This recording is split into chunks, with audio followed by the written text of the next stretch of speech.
ad on the Section 3 and that's what made you purchase it? Before I ever met you, you met the product first, correct?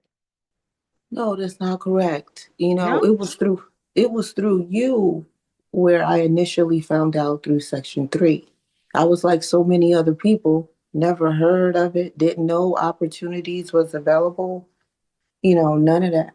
It was through your TikTok videos where you mentioned Section 3 and you mentioned economic opportunities. And that piqued my curiosity because, I've been on Section 8, food stamps.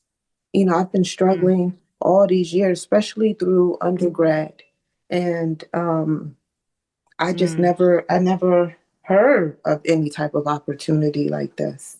So I was definitely interested in hearing more and finding out what is that. mm-hmm. So I think the first step is awareness. If people don't know something's available, they're not going to be able to take advantage of it.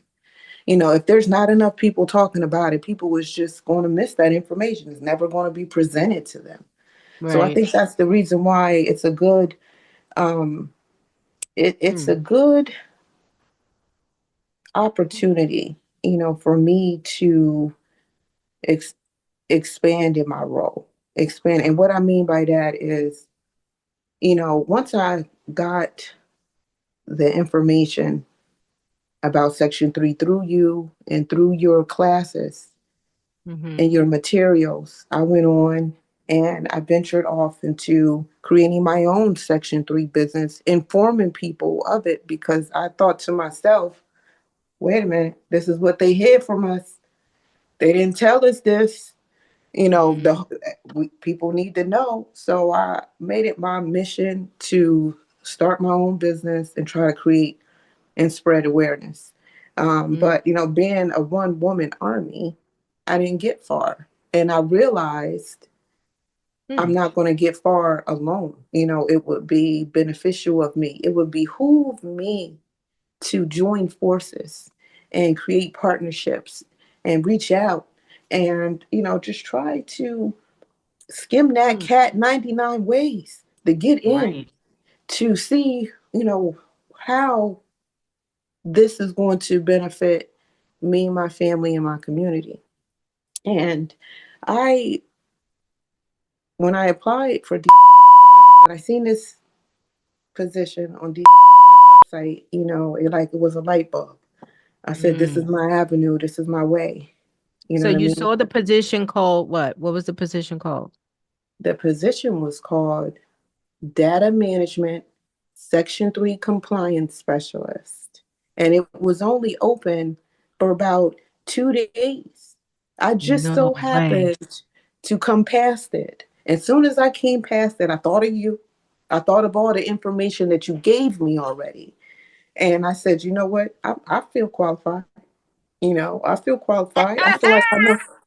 I feel like I know enough. So Hey, I you applied. better And right get. after I applied, I interviewed and then the position was taken down. Just for the purposes of this little interview, can you just tell the audience? Because sometimes they'll hear me say it all the time. From now that you are the Section 3 compliance specialist, data manager, what is Section 3? Say it in your terms. How would you say what Section 3 is to the person at to a resident in the housing authority? What would you say? Now, Mm-hmm. to address your question though, Mm-hmm. what would I say to a resident in my position right now, which I am definitely going to be saying to them from this point forward, because I'm at that point where I'm got to reach out to them, let them know what's going on. Mm-hmm. Section 3 is a program that helps open doors for residents in federally funded housing and communities like, the projects and Section 8 housing. Now, essentially, it's all about giving local residents first access to employment, training, and contracting opportunities that stem from the government backed projects. That part.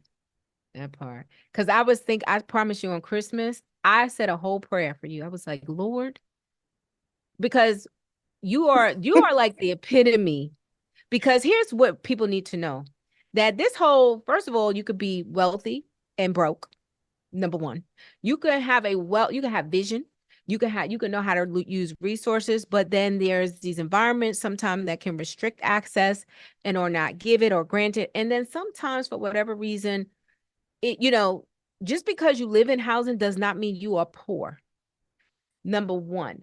Number two, you went to school all the way up to your PhD. You were still studying for your PhD, which means that you just was like, listen, until the opportunity come, I'm just going to learn all that I can because I have a vision, I have a plan. So you talk about someone highly educated, unemployed, you said for 6 years. So your first job, and then they told you was 90K, benefits and the whole nine y'all. I know inside you was geeked. Was you not? I knew that it was a reason. It was almost like a calling. And I know a lot of people say that, but you know what? The puzzle just fit Amen. in too well. It is fit. It's nothing short of a blessing, you know.